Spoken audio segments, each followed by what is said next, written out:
Welcome to the Good Word Podcast, hosted by Terrell Strayhorn and Jaquin Johnson. We specialize in taking a deep dive into issues that truly matter. Each episode unpacks the challenges and opportunities facing today's leaders, from classrooms to boardrooms, offering insights that inspire real change.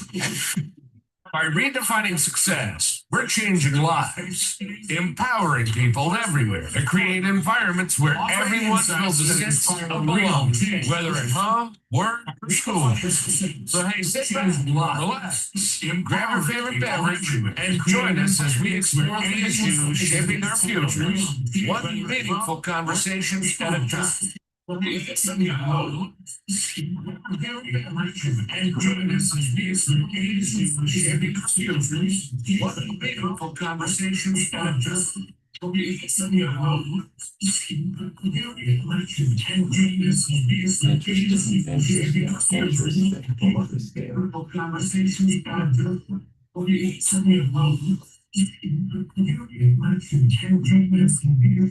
All right, welcome to the show. All right, so we told y'all we were going to try a new platform, and I just got to find out. Welcome to the show. All right, so we told y'all there it is. Try a new platform, and I just got to find out. Welcome. Okay. Well, welcome to the show, and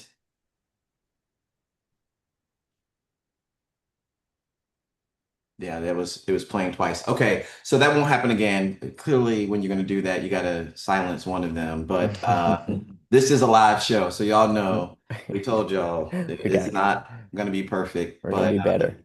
It'll be better.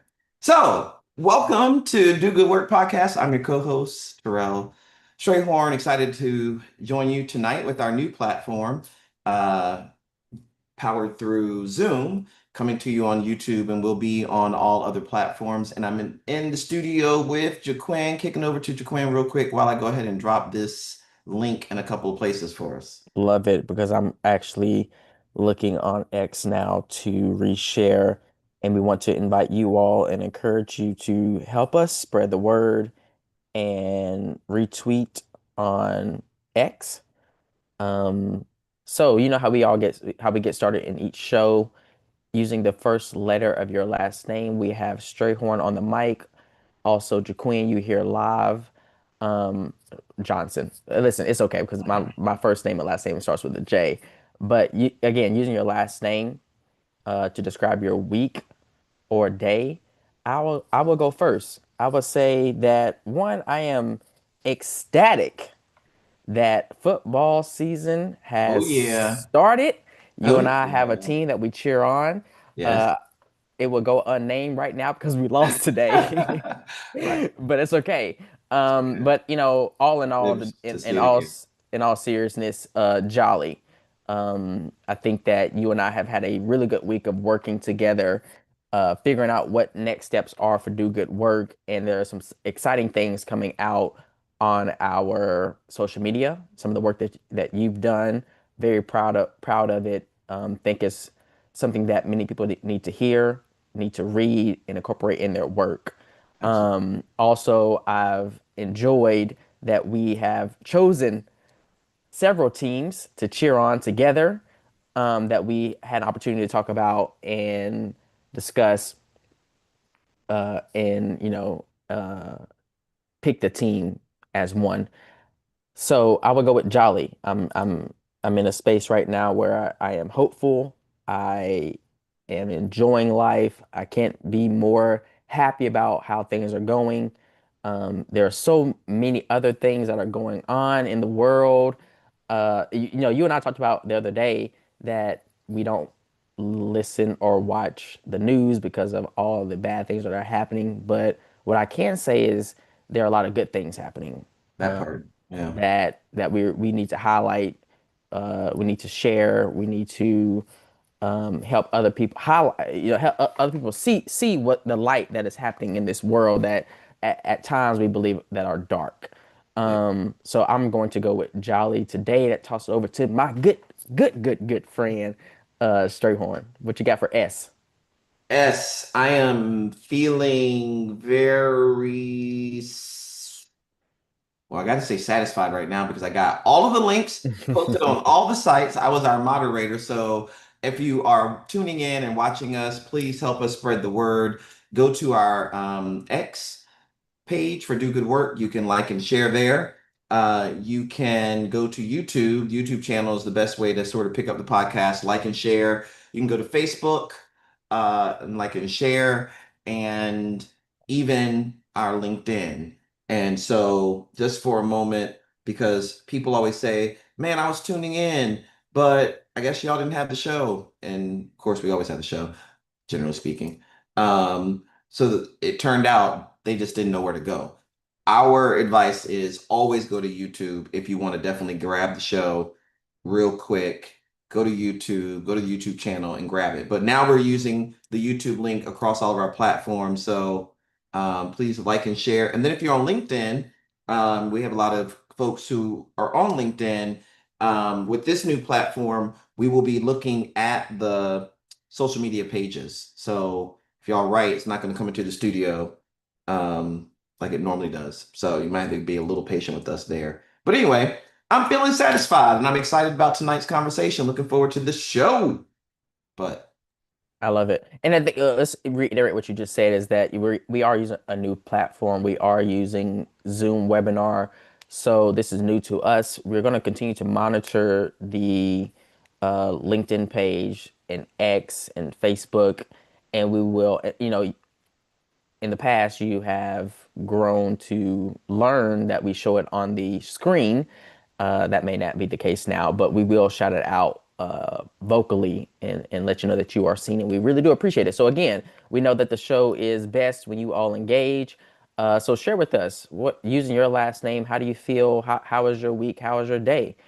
Because without you all, we must be very clear that the show is there nothing. is no show. There is no show. So we really do appreciate you all engaging with us. We also do appreciate, I gotta say, Terrell, that some of you all connect with us via email, social media, text message, and phone calls. Phone calls, okay? Calm down with the phone calls on how you feel about the show and helping us fine tune it. But again, without you all, this show is absolutely nothing. We appreciate the love. We appreciate the support. We appreciate you engaging. We appreciate some of you all have bought notebooks to take notes that says "Do Good Work" podcast. We really do appreciate some of you all who go out of your merry way to help Thank us you. meet our goal Yeah. in increasing the numbers of people who connect with us on LinkedIn.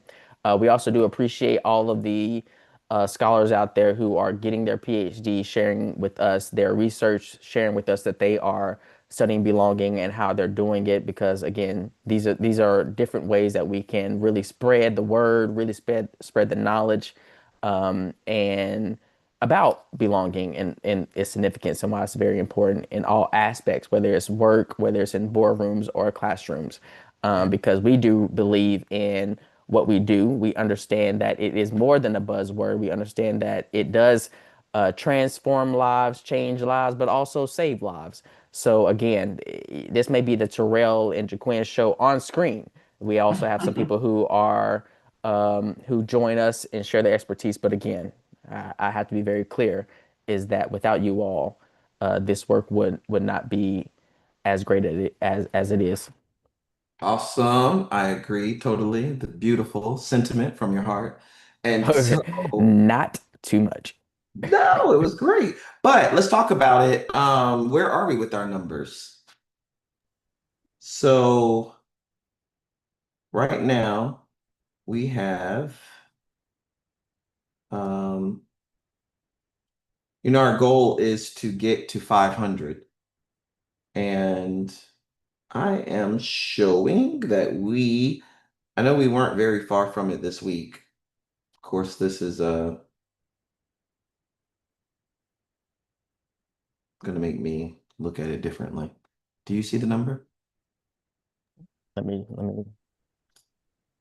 look on my end. So currently we are at 483. 483. All right. So we're just a few people away. Probably can hit 500 by the end of the episode. If you are on social media, go to LinkedIn and listen, follow Do Good Work. So um we have to figure out, I don't know how to do that with Zoom, how to put stuff across the screen, but we'll figure it out.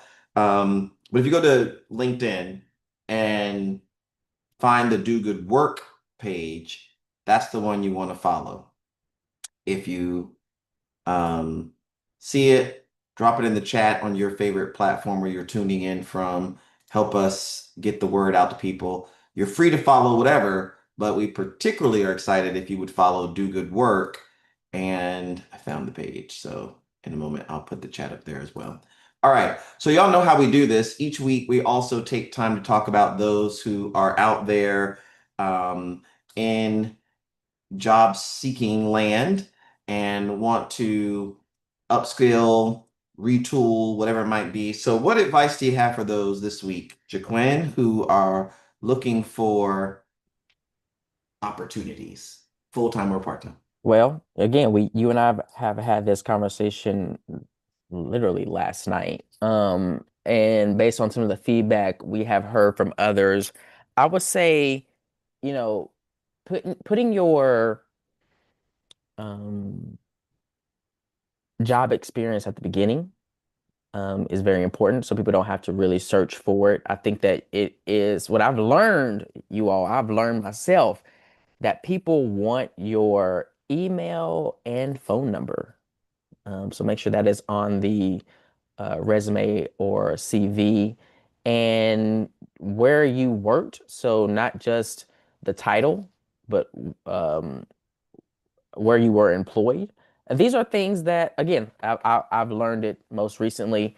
I think it's really a really good suggestion and feedback. These are things that we can do to strengthen our cover letter or resume so people can really look through quickly and know what you've done in the past. I think something else is, putting data. I think I shared this in a couple episodes in the past. Is very important to put some data in the things that you've done, whether you increased enrollment, increased retention, uh, the customer experience, but things that people can see that is hard data for them to be like, this is a really good candidate. Also, I believe that, have other people look at your resume and offer some feedback. And do not turn the other cheek because they have experience, they have an idea or perspective of what it should look like. Again, this is an iterative process, right? There's no one size fit all. I don't believe there's one way to do it. So take the feedback from others, where it's a loved one or someone that's a mentor to you, or someone that will just be bluntly honest about their thoughts, and be open to making those changes. Love. Yeah. Only thing I would add is if we're going to think about the resume or the cover curriculum vitae, I guess, you know, people who prepare a more traditional um, resume or a CV have to think about like, what do I put in each of these places? So we had an experience recently working on a project where, we saw the power of using tables because sometimes the alignment can be off. I don't think this resumes are a thing where you want to do too much tabbing and spacing over because by the time you save it, unless you PDF it and send it to some place, it becomes a nightmare. It's all over the place. It's very confusing. So never underestimate the power of a good table where you can put maybe 3 columns. One column is your date all the way down. One column is sort of your title and the kind of job you might do with some bullets about what you did in that role. And maybe if you're going to have a third column, it's something about, you know, uh, an outcome or a contact. But I typically use the 2 column where the date's in one, and then I make a much larger column where I have the position, I have the role I played, and the like. So using the table in whatever word processing program you're using to ensure the alignment. I think the second thing and the final thing for me is when you're listing out those bullets, I've seen resumes where people list out 42 bullets under one job. And so you have to think about it. If you were an employer thinking about hiring a person, if a person has 3 bullets under one, 10 bullets under another, 15 bullets under another, and you ask yourself, why are there so many different amounts of bullets? One interpretation the person might have is, well, maybe they did more in this job and did less in this job. Maybe this job was more significant or less significant. You don't want an employer or a committee making those kinds of decisions for you. So I typically advise people keep it even. Go with 3, go with 4, go with 5, whatever it is, make it the same under all. That way the reader is not left to interpret something for it. But that last bullet, the third, the fourth, the fifth, whatever it is, I think should be not a summary of what you did in the role. So let's say you're a project manager and one of the bullets is about, you oversaw 5 multi-year projects for a team of 8. Cool. Another bullet might be that you managed the logistics for a multi-year grant project that with Child and Family Services. I don't know. That had outreach to families and children. Fine. That's a great second bullet. But that third one should be a results. And that is because of the work you did, I generated 50,000 more dollars in grants for my employer, or I streamline, cut costs by 30%. Quantifiable kind of results is what that last bullet should be. I think, managers, hiring supervisors, and committees get really impressed with that kind of data. Yeah, I agree. I think that's something that people want to see. A lot of companies, organizations are data driven, and they want to know, like, what did you do for the company, and how did you help expand, grow, increase, whatever that is. Because again, at the end of the day, that's what they want. Right. Yeah. All right, let's jump into it. So we're beyond the game. We're beyond the job corner. Well, before we get into it now, dude, not too fast. As you see on our what do they call this? A virtual background.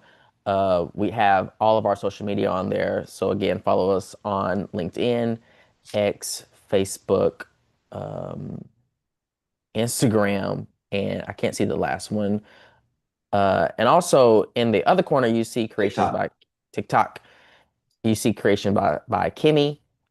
This is Terrell's sister, who does a phenomenal job of creating paraphernalia for us about the work that we do, from um, the definition all the way to some punchy phrases that you could wear.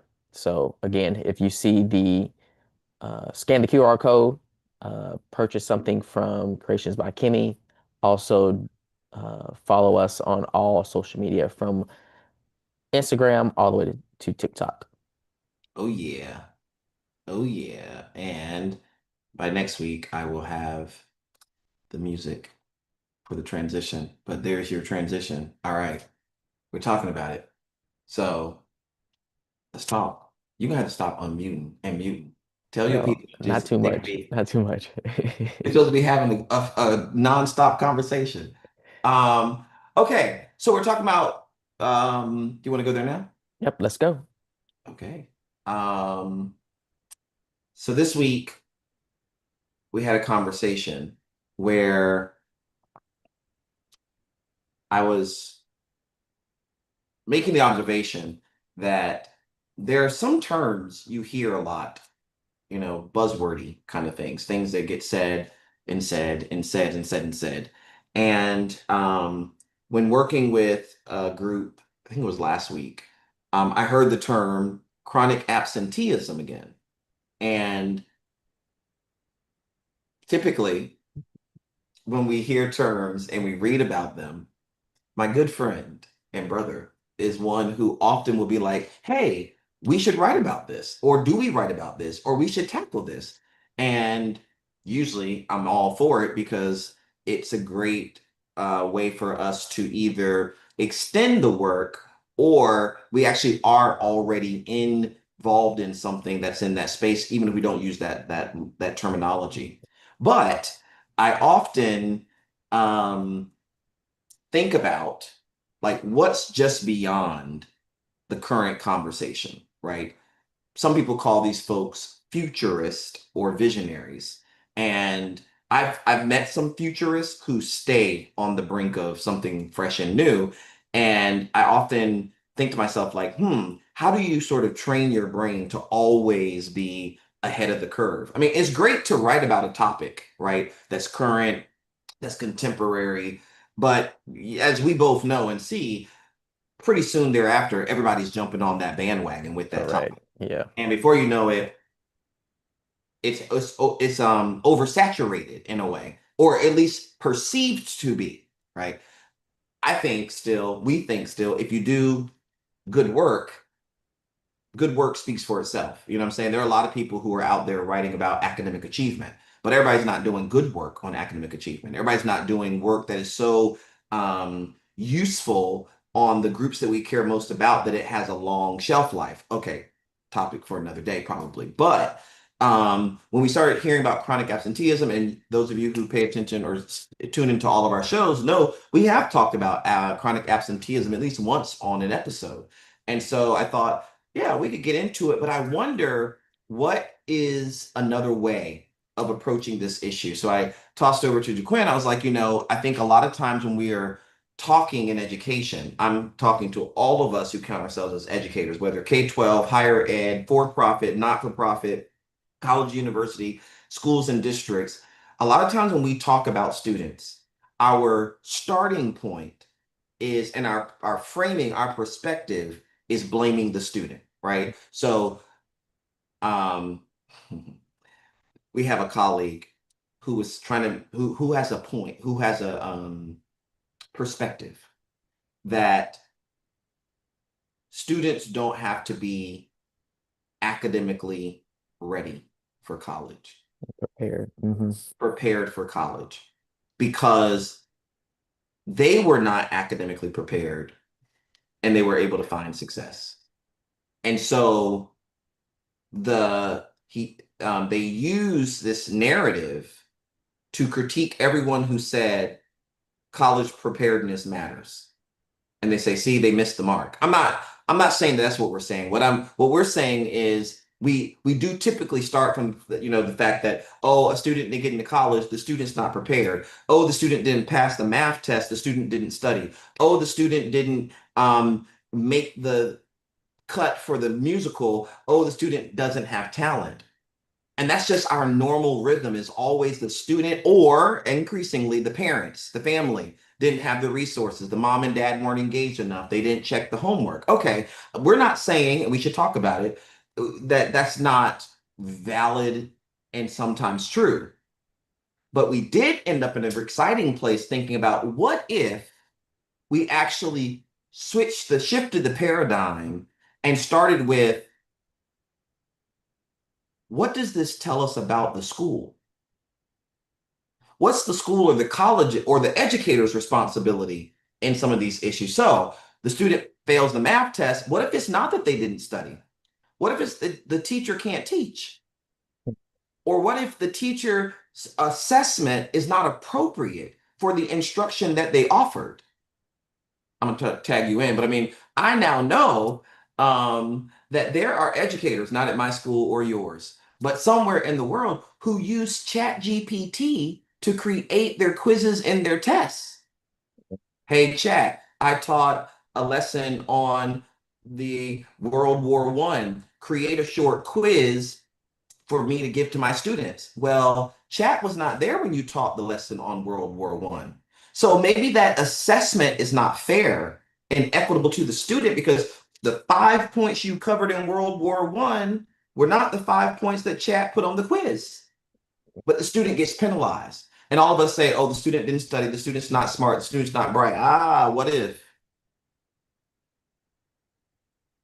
We talked so much. I don't know if I share that story with you or not.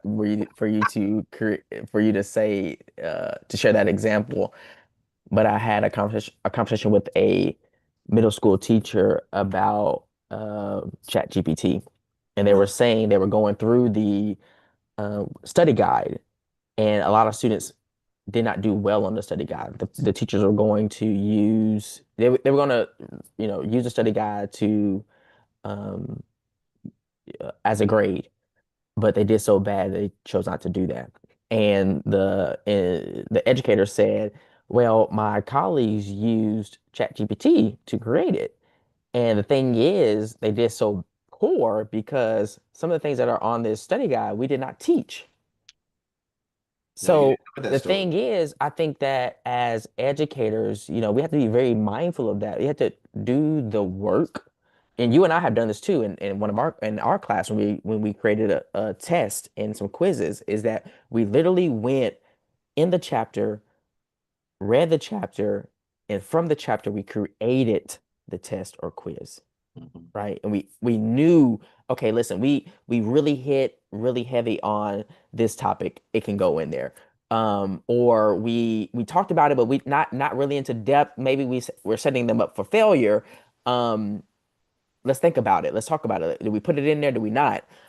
We do live in a society, and I think that, teachers always say don't use chat, use your own brain. But can we be honest on the podcast, everybody? No, can we be honest?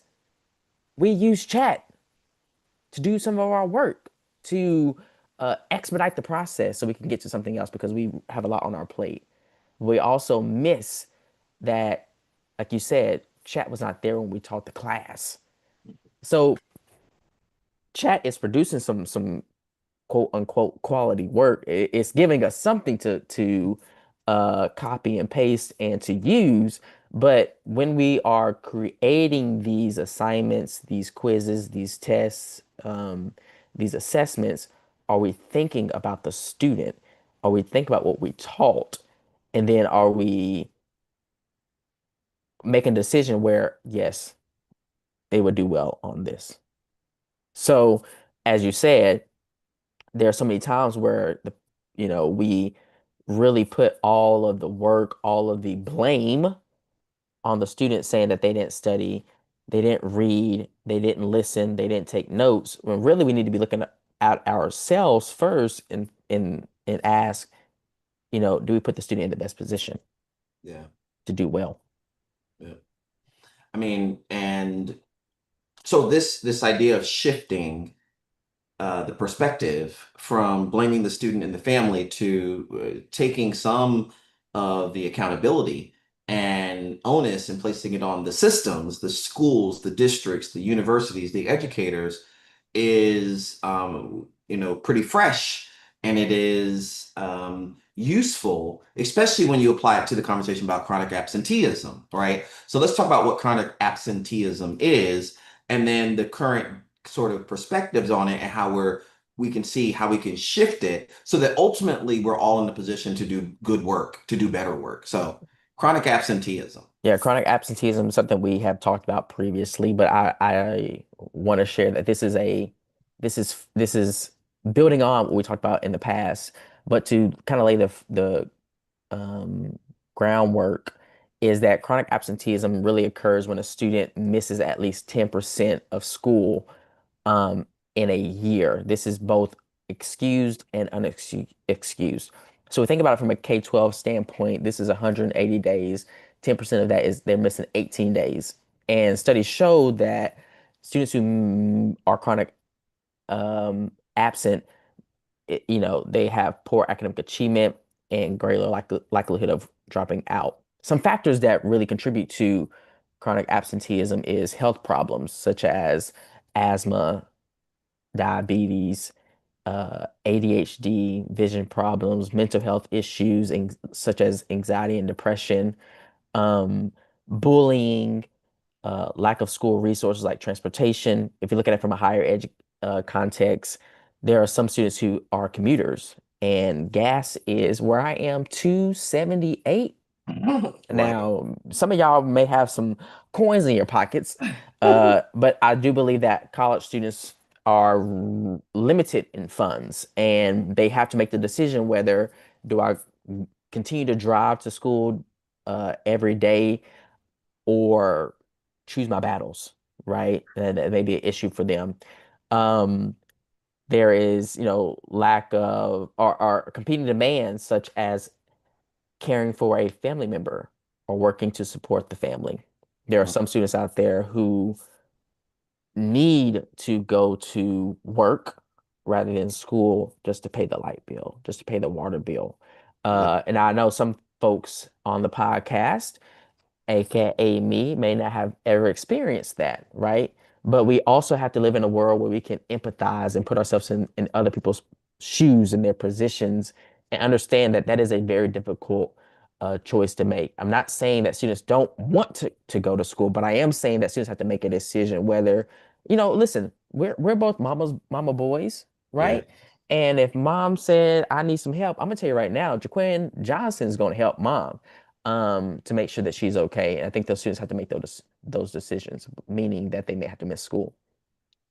You- Uh, go ahead. No, go ahead. And last but not least, I will say that this is a short list. It's not an exhaustive list, but unsafe neighborhoods. There are some students who have from low income areas walking or biking to school in unsafe areas. Um, and understanding that school is just not a linear path um, to get to school, but they have to really understand, maybe I have to take a left or a right just to miss something. Maybe mom, dad, or adult, I've learned that that's the term that we're using now, telling them it is not safe for you to walk to school today because of what happened last night, what happened a few days ago, what happened last month, let some things settle. So I need you to stay home. And again, this is we have to understand this is our students' reality, this is their world, and putting all the blame on them, putting all of this pressure on them that they're the problem, Sure. um, really exacerbates the situation when it comes to student achievement. Yeah.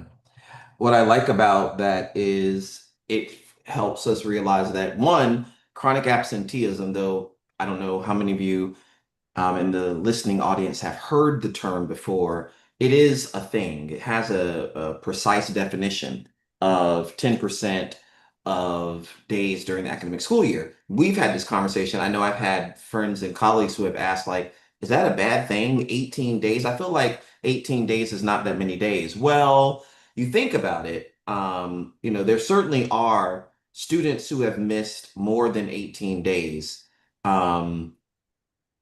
In school. But, you know, if that's, let's just divide it into semesters, that's 9 and 9.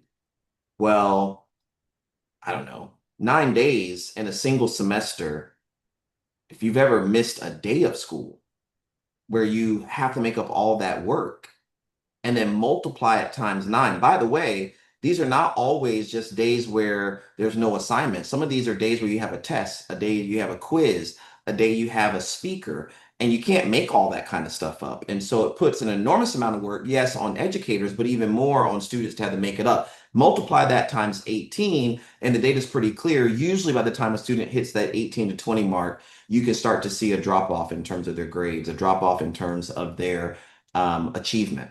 All right. So lots of people are talking about that part, right? Mm. Students don't come to class. They're missing 18, I'm at school. They're missing 18 days. And for all the reasons that you just mentioned. As a belonging scholar, I guess my question to the conversation is, what are schools doing? And what's happening in classrooms that make students feel like their presence isn't important? What's happening that makes them feel, you know, I know we both have done this. We have literally had times where someone made us feel so special. Like our presence at a conference, our presence listen, like you said, can we talk about it? We have had people make us feel so valued and valuable to conferences where we are paying to stay. They're not paying for our hotel. They're paying, they want us to come, they want us to speak, but they want us to cover our own hotel. But if they frame it up the right way, we feel so significant that we hop online and buy a flight tonight to be there tomorrow. I'm not saying that it explains all of chronic absenteeism. I'm saying that part of this chronic absenteeism equation, one, is incomplete because I think we miss some of the reasons why students have to miss school. It's a privilege to be able to go to school. I remember growing up in Virginia Beach, Virginia, like you, my mom and dad worked really hard. So the kinds of devastating situations that some students face, I did not face as a kid. So I was privileged to go to school most days. And I was privileged to compete for perfect attendance. I just think that's a very interesting award to give out because to be able to attend every single day of school is reserved for those who have some of the highest levels of privilege. Because think about it, every kid gets sick, especially now living in COVID era, right? But to be able to still get perfect attendance means that when you get sick, you have access to health insurance so that you can get well, that you have access to an adult who can get you to the medical clinic, who can get you to the free clinic too, probably, but the health clinic, to the hospital so you can get better and you can get back and you can pay for your medicine at CVS or Walgreens so you can take it and get better to go back to school. Every kid don't have that. So some kids get a common cold, they're out 2 or 3 days because they got to wait for their body to naturally recover because they don't have the resources to get the spring back, bounce back like everybody else. Right. So I think that's part of the equation we don't push enough, that part of the formula we don't push enough. But the other part of it is that some students are taking care of aging parents at home. Some students have to stay home because they have a sibling who is living with varying forms of disability. Some families require their kid to stay home because, like you said, they don't have the resources. They got to make a decision, right? Because their school is not across the street. Am I going to use the last few dollars we have today to pay for you to get to school or to pay the bus for me to get to work? Let me think about that. It's probably going to be work. So sweetie pie, little juniorette, you're gonna have to sit here at home. Now, junior and juniorette ought to be sitting at home missing school because school should be that engaging for them. It should be that exciting for them. But we already know most kids are sitting at home with chronic absenteeism, not feeling like they're missing much at all, and certainly not feeling like the school misses them. That's so true. I think that what you make many good points. So let me calm my heart down so I know how I get. And that is a lot of there are some students out there who and families who don't have the funds, who don't have health insurance to go to CVS, go to Walmart to make sure that their child or student gets the care that they need. Okay. It is very important as educators to sit with and think about that possibility. Second thing is, I have missed school before. And let me tell you something, it is not fun. I only missed, I think I missed several days, but like let's say in third grade, I probably missed 2 days of school and getting the work sent home. You don't realize how much work is done in the school. It is extremely overwhelming. Yep. Again, let's put it out there, right? My parents were educated, so they can do third grade math. They can help me with my reading assignment, my English assignment, my history assignment. There are parents out there who are educated but may be at work during that time. And the student missed the lesson, Yeah. right? So they're sitting there struggling, trying to figure out how to, one, understand the content and get this assignment done because they know it's what they say, right? You got 5 days to complete it, 10 days to complete it. But it's extremely overwhelming, plus all the other things that they have to do. Okay. Second, one thing I do know based on my experience is that there are not many educators out there who go back to what they did the day before, reteach the lesson, um, give a comprehensive overview, or find time to meet with the student who missed one-on-one to go over what they missed the day before or whatever, right? So again, this is like that you kind of like left behind because you missed a day. Yep. So let's think about it. If you miss 18 days, It's a wrap. it's the data is true. Like you there's a greater likelihood of you not doing well academically. Yeah. And I mean, just imagine if you are 7 years old, elementary school, middle school, you're not driving. At this point, what do you, there's nothing I can do, right? Yeah. I mean, absenteeism is, I think the way that people talk about it now seems to me, they're almost looking at it as like the root cause, right? So you look at a school, you look at a district, you look at some data, and you're like, oh my gosh, let's count up who's here, who's present, attendance, who's here, who's not here.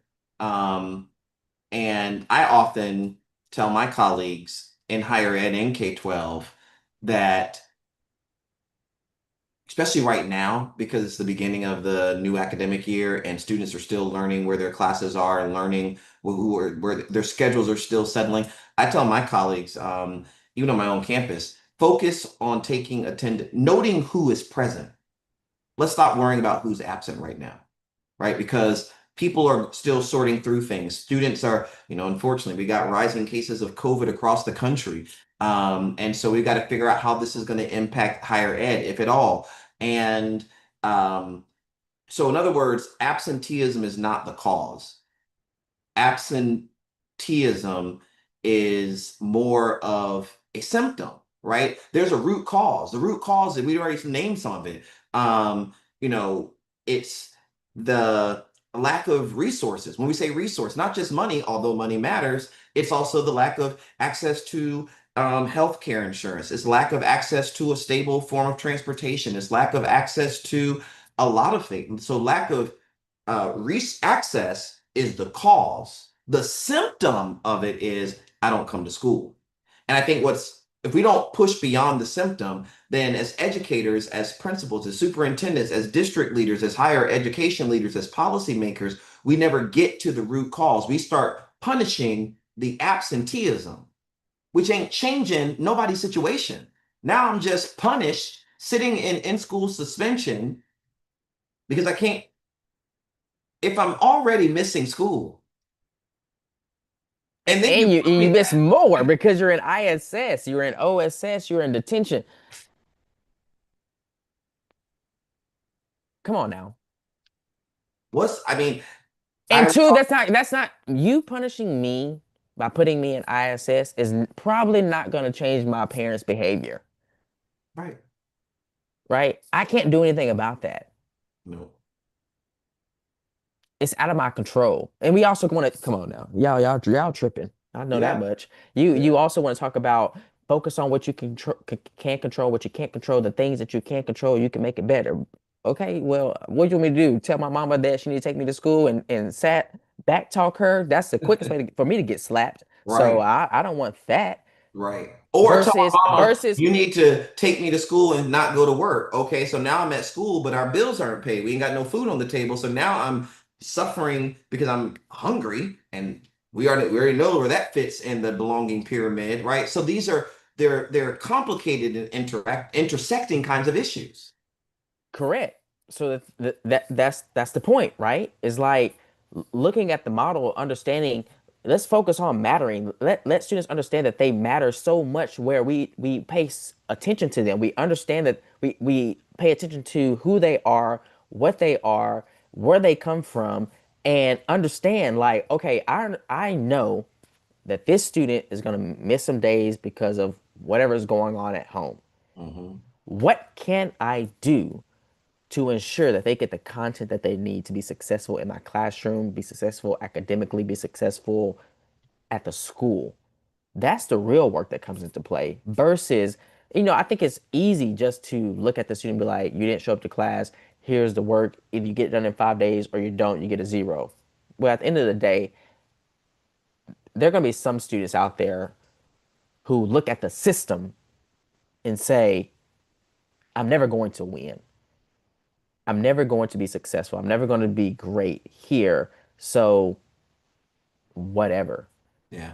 Versus knowing that I have a professor, instructor, teacher, educator, whatever words you want to use for the day, that care so much about me and they do everything in their power to see me succeed. And can only imagine, it's like what you said earlier, like the people who go out of their way to make sure that we feel extremely wanted, extremely important, not important in the sense of like, oh, I'm that dude, but important like the work Right. that you do is so important where other people need to hear it. Yeah. And the research shows that people rise to the occasion when they feel that way, when they feel that they matter, when they feel that they cared about, when they feel that they're important, when they feel that, my absence is felt. Yeah. And as educators, I'm not saying we don't know. I know y'all know because I hear it time and time again when I'm speaking to you all, how important it is to build relationships, how important it is to make sure students feel seen, feel heard, feel valued. But we can't just say those things the first day of class and not be consistent throughout the academic year. Yeah, it's like the point we make in some of the presentations around the difference between being transactional versus being more relational. And students don't typically skip school just to skip school.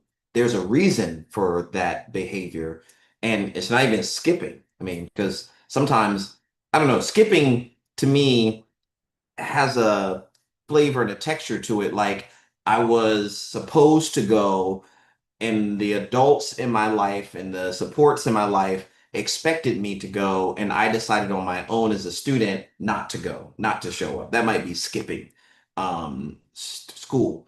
But when I was never going to go today, that's not in the realm of possibility. We got so much going on here at home. Um, this is the day that my sister who lives with immobility or some disability that limits her mobility can't go to school. My mom has to go to work, or my dad has to go to work. I'm the older sibling. And even if I'm just 1 year older, she's 6, I'm 7, I got to stay home with her. And so I'm not going to school.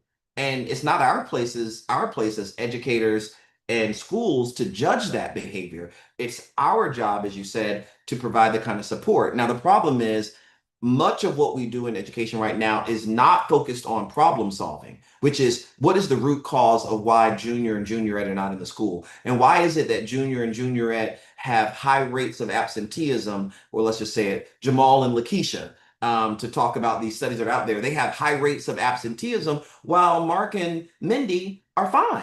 Well, we've got to look at that. I'm not saying you got to call it DEI. I don't care about those words. I just say look at the data and help us understand why some students tend to have high rates of absenteeism and some students don't. And then look at all of the data and you can start looking at, wow, family background matters and the career and the income of their families matter and their zip code and where they live and the neighborhoods they live in, that matters. And what happened to them the night before, all of that shapes their opportunity structure, opportunity to what? Opportunity to go to school. Some students have a big opportunity structure to show up every day, glitz and glamour, smelling clean, in their uniform is clean, they're ready to learn. Some students don't, not because they're not smart, not because the parents or the grandparents or the aunties or the adults don't love them. It's just a different set of circumstances. If we would specialize in problem solving and not punishment, we could move this conversation from chronic absenteeism much more closer to the literature around belonging and mattering, like you're talking about. Our traditional responses in schools right now are things, and you named it the other day, truancy court. Why in the world would we take a family that's underserved, underrepresented, disengaged, and disadvantaged, and say to the parents, well, your kids have high rates of school, so now we're going to take you to court and kind of hold you legally responsible for this. Look, I'm not saying if parents are misbehaving or adults are misbehaving, keeping kids out of school, let's advocate or litigate against that. We're going to find that's a very small proportion of what we're talking about. We're really talking about punishing and penalizing people who already have complicated and difficult lives. And then on top of that, we said suspensions. I was talking to someone, could have been you, could have been anybody at this point, about a student who ended up in ISS and even in ISS got in trouble. And because okay, so a student who's missing school gets put in school suspension, ISS. And while in school suspension, people start bullying him. So he sticks up for himself, and now he's in ISS fighting. So now he's suspended out of school. So now he's out of school suspension, OSS. When he comes back into school, he's upset because he got to catch up with all of this work. I mean, before you know it, he's frustrated.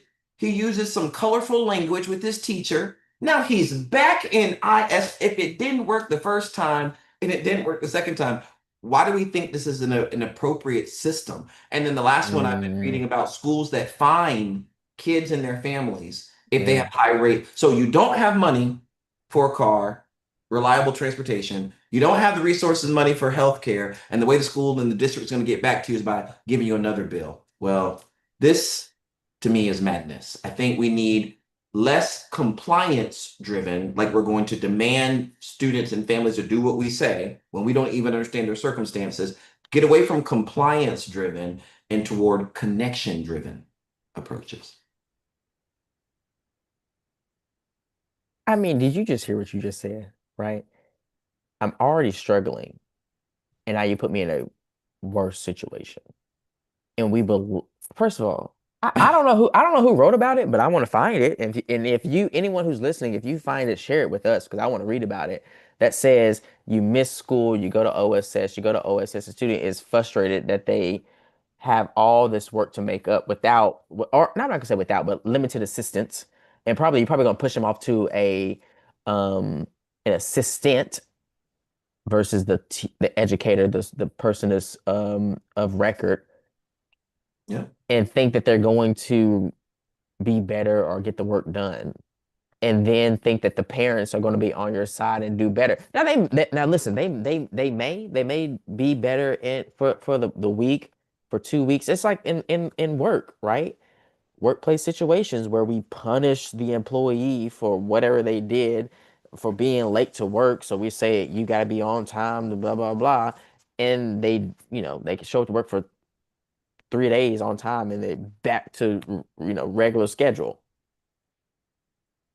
Come on, y'all. Like, you look at we on a family friendly podcast because I want to use one word, but it's Always become silliness. family friendly. It's only family friendly because we No, it's family. not. What are you trying to say? Get the fuck out of here. Like, it don't make any sense. It makes no sense. And then we look at the data and shrug our shoulders saying, I don't know why Jamal didn't pass the class. Yes, you do. Yes, you do. But be honest with yourself. Two, what I wanted to say earlier was, I think you really make some good points, but I want to ask us, we talk about in our interviews and we talk about when we talk to other educators and people outside of education, whatever your role is, that you care about the people. It's all about the people.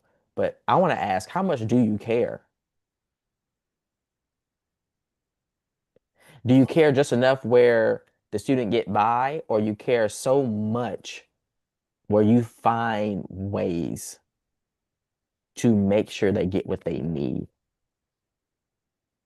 That you know your students so well that you already recorded the lecture. That you know your students so well where they came to school on Monday, and that Monday you also told them, on Tuesday we're going to be talking about X, Y, and Z, because let me tell you something. I see patterns and you are never here on Tuesday. Mm-hmm. Do you care so much where you stop your principal and propose a new idea, a fresh perspective? Do you go against the grain saying that, do we really believe? Yeah, pause, Jaquin. Look at the data. The data shows that students who miss these amount of days, or students who miss a day, 2 days, they go to ISS or they go to detention, and look where they are. They don't get better, they don't progress. So can we venture to say that our current practice is not working? Yeah.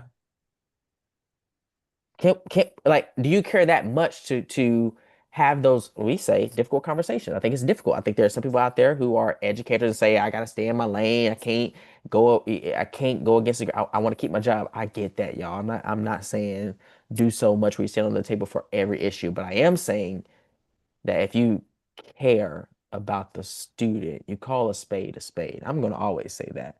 Now, respectfully, hey, I'm going to show you the data, and this is what it's telling us based on our practice. Next academic year, or next cycle, or next 9 weeks, can we change? Can we shift? Can we do something different and see what it does? Right. What does it, the students go from failing to, average, a C to a B? I think those type of conversations and questions are important. Otherwise, we're going to continue to see. First of all, let's talk about, we in higher ed, right? We're going to continue to see people of color not go to college. Well, what's one reason why a lot of admissions counselors don't accept students to their school? Their grade point average, right? I had a conversation today with my parents about GPA and if it's important in middle school. And I mean, listen, we almost went to blows, but I had to You respect said my middle elder. school. Middle school. Let me tell y'all a story real quick. So this is where it was. I did not get, but I had an F in art. And I joke a lot with my parents. I was like, first of all, who gives a rat's pootie two about art class in middle school? Who cares? Right? And I was like, I joked, I was like, I called my dad that day to let him know about my progress report. Like, hey, I got an A in this class, a B in this class, a B in this class, an A in this class.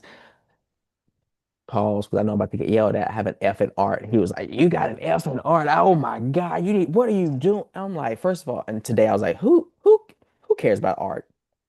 I'm not going to major in art in college. I don't want to be an artist. Who cares? And he made a valid point. He was saying that, it wasn't about the F in art. I'm trying to instill in you that grades are important when you go to high school, because Yeah. I know you want to go to college. You have to have a certain GPA.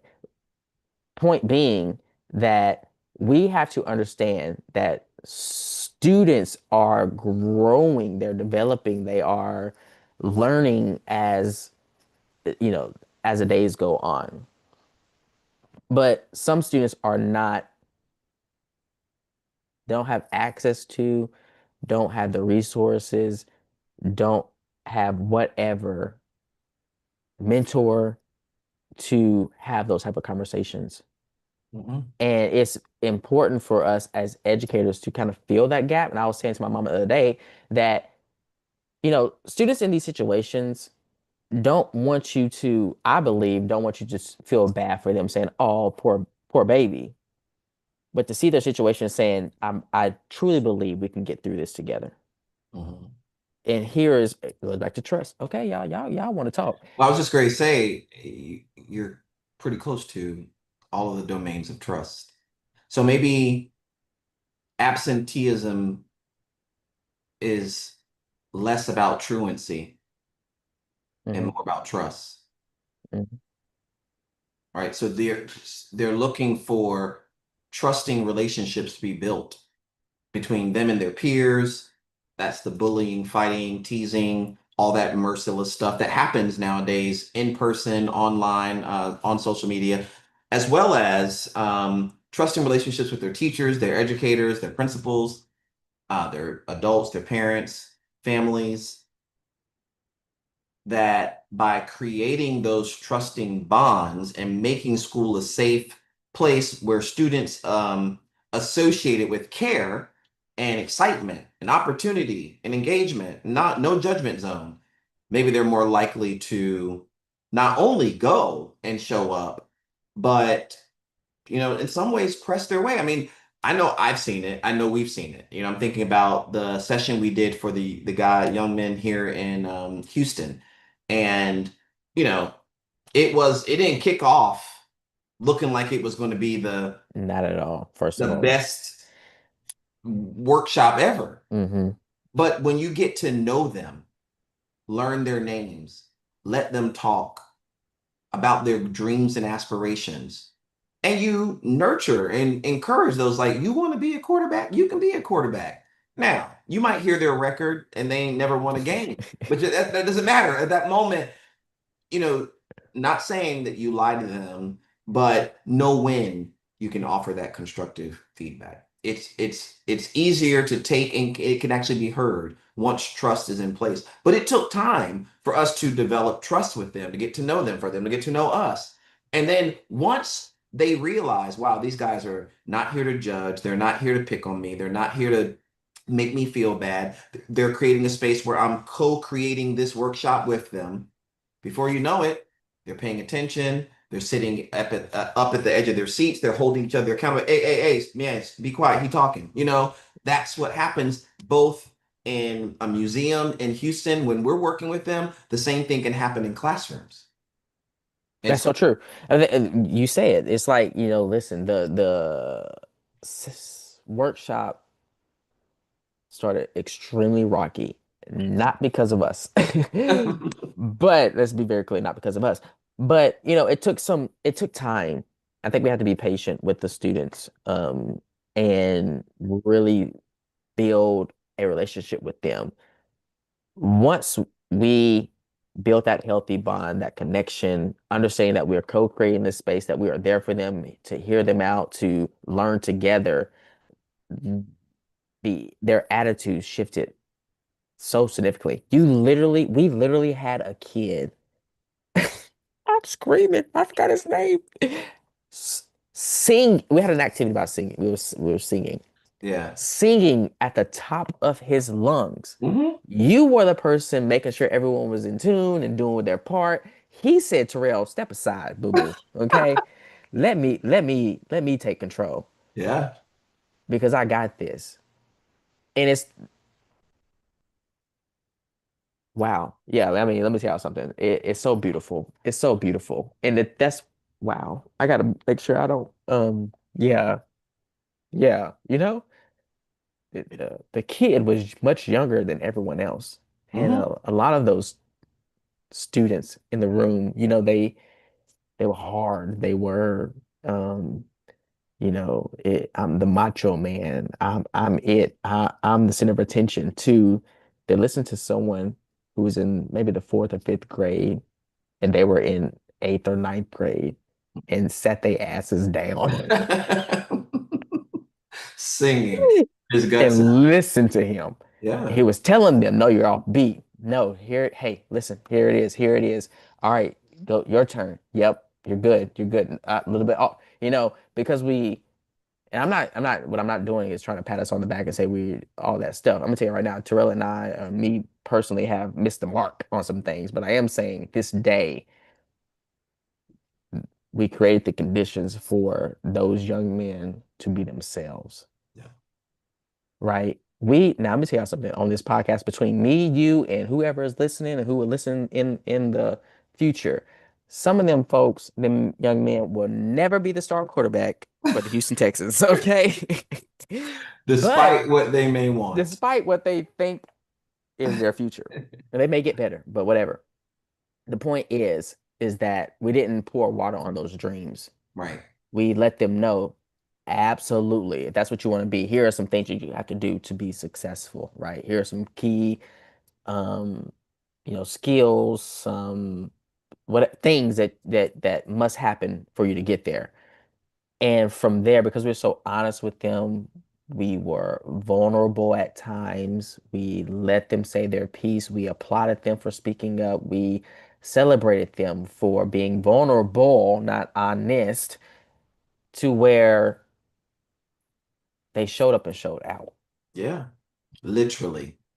We affirmed their thoughts and opinions. Like I remember one said he wanted to well, I know he wanted to do real estate, but I think he wanted to do something else. And he's kind of like, well, I don't know if I can do these two. We said, you can, absolutely, you can do it. So then we like asked him, so what kind of homes do you want to sell as a real estate agent? Then we asked the guys, so all of y'all want to be pro football players or pro athletes.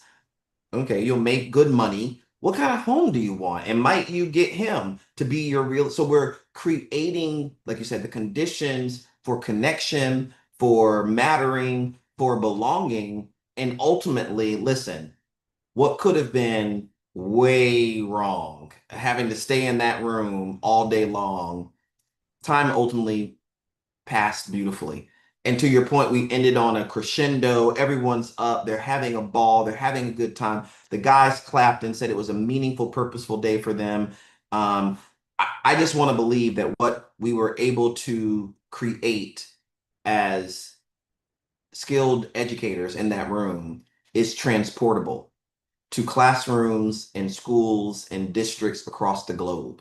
Not saying that every student who is absent because they don't feel like they belong or they matter, but helping us understand that some of the students who are absent do not feel like they belong and they matter. They don't feel safe at school. They don't feel like people care about them at school. They don't feel like they have an opportunity to find success in your classroom or mine. And the system is often punishing them and penalizing them. I mean, listen, we're going to really keep it funky.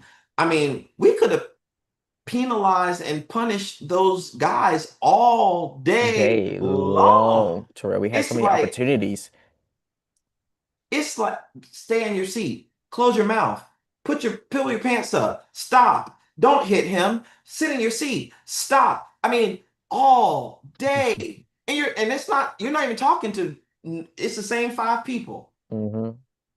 Okay, we get that that can be stressful and frustrating to all of our educator friends out there, right? But we also maintain it's not easy. You're going to have to drink some V8 or something in the morning, some coffee, because what you can't, but we do believe you can create a space where that behavior will be reduced to nothingness because they're so busy trying to learn the words to the song they're about to perform. They're so busy trying to what was it? Remember everybody's name and go Hmm. and see who can. We created a competition. How many of you in here know everybody's name? Nobody. How many of you in here know the most? How many names do you know? I know 5. I know 8. I know 9. Okay, come on up here and show us the 9 names you know. Before you know it, they realize they actually only know 7. Somebody else, I know 9. Well, how can we create that kind of energy and excitement when learning history and math and geometry and the mechanics of writing in English? It's Hmm. possible. And the beauty of that exercise was it went from a competition to where I'm not helping nobody to, hey, his name is Robert. His name is Jaquin. Come on now, you got one more. I know him. You know what I'm saying? Yeah, yeah, Like yeah, I can get to 15, but I don't know anybody else. And then Robert is saying, I know these 5 right here. Here they are. You yeah, know, it's beautiful. It was what you were saying? Belonging is not magical, but done well, it produces magical results. yeah, Period. yeah. It can cause students, compel students, quite frankly, and their families to get students to school. So the purpose of this conversation tonight is just to frame up another argument, another side. We're going to have to write about this. We will. That's To why I'm the trying to keep it to chronic myself. to the chronic absenteeism problem. And that is, let's not miss that some of this is directly and positively and powerfully related to, connected to the conditions of the school, the conditions of the classroom. That if someone called us tonight and said, oh man, we got this conference tomorrow, and you know what? I don't know why we forgot to send the email to y'all, but man, if we could have y'all there just to frame up the conversation in the afternoon around this, listen, I mean, it would just make everybody, we got X number of people all day long. They've been saying that if we could just do good work there, we're gonna we buy a flight right now. I can tell you something. We've done it in the past, right? We've done it before. And listen, for those of you who are listening and watching and listening later, just think about your own life. When somebody tells you they need you, they want you, man, I'm about to have this procedure done. If I could just have you present, it's going to make things better. You know what? Look, I'm about to get, I just got promoted on my job, whatever. I would love to just celebrate with you. Man, I'm having my whatever birthday next year and we're going to take a cruise and I would love for you to come with me on this cruise. If they frame it up the right way, and that causes you to feel like you matter, you belong, you're loved, you're cared about, you make an important contribution, someone sees you, hears you, knows you, it drives human behavior. People want to come. Now, the problem is a lot of times people say, well, no, I don't want to bother them. I didn't want to do it. I don't want to. And that's why people don't show up, you know? And so if we're going to have schools where students feel this way, we had to do it. I think a question that I had been framing up and thinking about is one that we'll share at a later date because I just thought about it. We're gonna have to put this out there. But hopefully you all found this episode helpful. You found the information useful, that you too can have conversations around chronic absenteeism. You know, the other piece of this as we wrap up is we don't talk about chronic absenteeism a lot in higher ed. I wonder what it would look like. Mm-hmm. And you know, you said 10% of the days in K-12, that's 18. What would chronic absenteeism be in higher ed? We might have to think about that because I think too that we have a lot of college students who miss a lot of school. All right. So if you enjoyed this episode, we are asking you to run to Spotify. When we post this episode, be sure to like, leave a review, go to LinkedIn, follow us, do good work on LinkedIn. And until next time, don't be afraid to do something, but y'all know what we say. We say do something good, and we call it doing good work. And we are out in a moment once I figure out how to do it on this new thing.